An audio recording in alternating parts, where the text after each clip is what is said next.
வணக்கம். உங்கள் மணிமேகலை. இன்று அன்புடைமை அதிகாரத்தின் அடுத்த குறளை நாம் காண இருக்கிறோம்.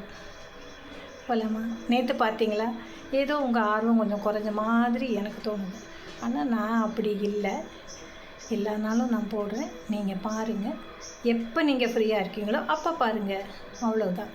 ஆனால் இது உங்களுக்கு இன்றைக்கி இல்லை, நாளைக்கு இல்லை, அதன் பிறகு கூட உங்கள் வாழ்க்கையில் ஒரு முக்கியமான திருப்பத்தை ஏற்படுத்தக்கூடிய பதிவாக இருக்கும் என்று நான் உறுதியாக நம்புகிறேன். ஏற்கனவே நான் சொன்னேன், அன்பு என்ற சொல்லுக்கு பல பொருள் இருக்குது. கருணை, இரக்கம், நட்பு, இது மாதிரி ஏகப்பட்டது நம்ம சொல்லிட்டு போகலாம். நேற்று கூட நான் சொன்னேன் இல்லையா, ஹுசைனி அவர்கள் தவறிய பொழுது நாட்டு மக்களின் நலனுக்காக அவர் தன்னுடைய உறுப்புகளை மருத்துவ கல்லூரிக்கு தானமாக அழைத்துவிட்டு சென்றிருக்கிறார் அப்படின்னு சொன்னார். இது எதனால்?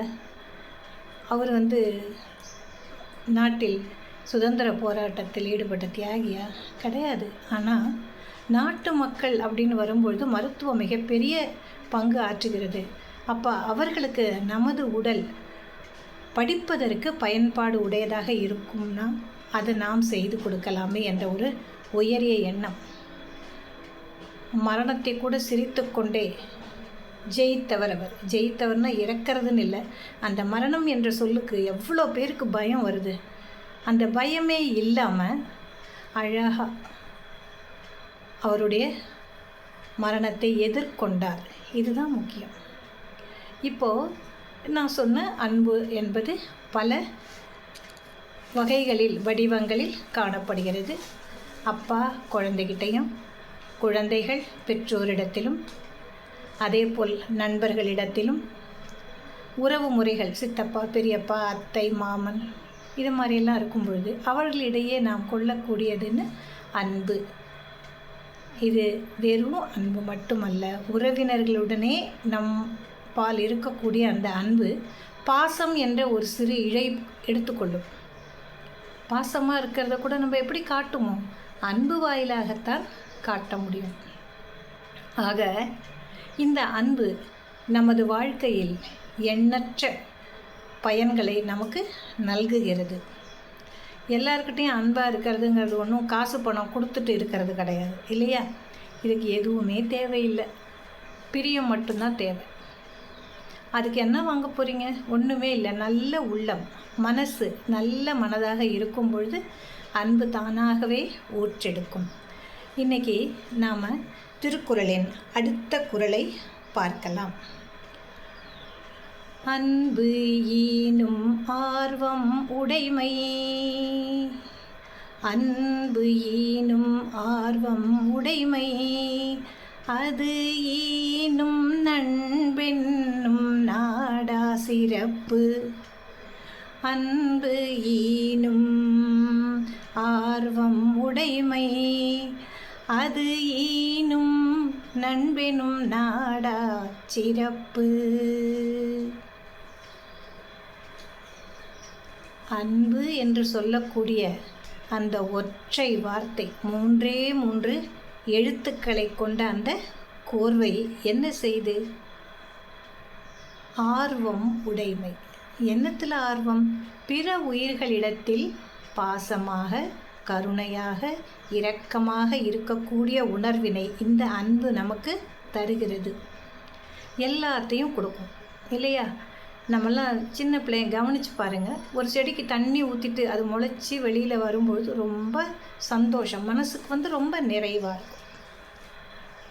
ஒரு குழந்தை வளர வளர அதுக்கு ஊட்டி விடுற அந்த தாய்க்கு மகிழ்ச்சியாக இருக்கும் இல்லையா?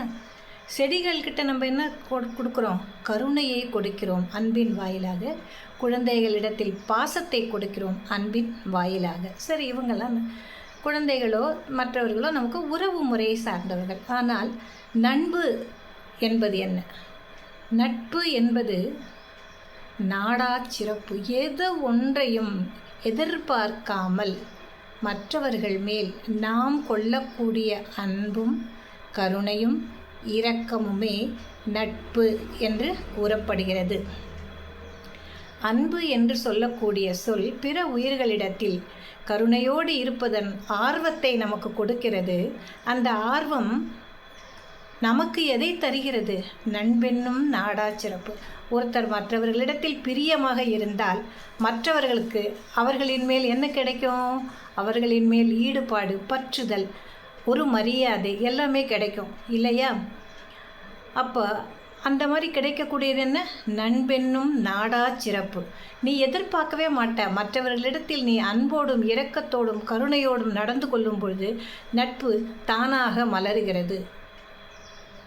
நம்ம கொடுக்குறதெல்லாம் ஒன்று, ஆனால் அது நமக்கு பெருக்கமடைந்த நண்புனா ஒருத்தர் தான் நம்ம பால அன்பாக இருப்பாங்களா? இல்லை, பலரும் நாம் அன்பு காட்டக்கூடிய அத்துணை உயிர்களும் நம்மிடம் அதே அன்பை பல மடங்காக பெருக்கி தரும். அதுதான் நாடா சிறப்பு. அவங்களும் எதையும் எதிர்பார்க்க மாட்டாங்க, நாமளும் எதுவும் எதிர்பார்க்க மாட்டோம். ஆனால் நம்மேல் அவர்கள் அன்பு கொண்டு அவர்கள் நம்மை மரியாதையோடு உற்று நோக்குவார்கள். இதுதான் நண்பென்னும் நாடா சிறப்பு. அன்பு என்பது பிற உயிர்களிடத்தில் நாம் காட்டக்கூடிய இரக்கம், கருணை என்ற ஆர்வத்தை தூண்டினாலும் அதன் விளைவாக நமக்கு கிடைப்பது என்னன்னா நட்பு, நல்ல நட்பு. பிற உயிர்கள் அனைத்தும் நம்மிடம் நட்பு பாராட்டும். நாம் ஒரு தடவை கொள்ளக்கூடிய அன்பானது பல மடங்காக பெருகி நமக்கே திரும்பி வரும். இதுதான் நண்பென்னும் நாடா சிறப்பு. அன்பு ஈனும் ஆர்வம் உடைமை, அது ஈனும் நண்பென்னும் நாடா சிறப்பு. அவங்க திருப்பி நம்ம மேலே அன்பு செலுத்துவார்கள். நம்ம எதையும் எதிர்பார்க்கல, ஆனால் அவர்கள் கண்டிப்பாக அன்பை தான் செலுத்துவார்கள். ஒரே ஒரு 3 எழுத்து மந்திர சொல் பல மடங்காக பெருகி பல உயிர்களும் நம்பால் தமது அன்பை செலுத்துவதற்கு அது காரணமாக அமைகிறது என்றால் எத்தனை சிறப்பு இந்த அன்பு என்ற ஒரு சொல்லுக்கு இல்லையா? நாம் எல்லோரிடமும் அன்பு பாராட்டுவோம் என்று கூறி இன்று நிறைவு செய்கிறேன். நாளை மீண்டும் பார்க்கலாம். நன்றி.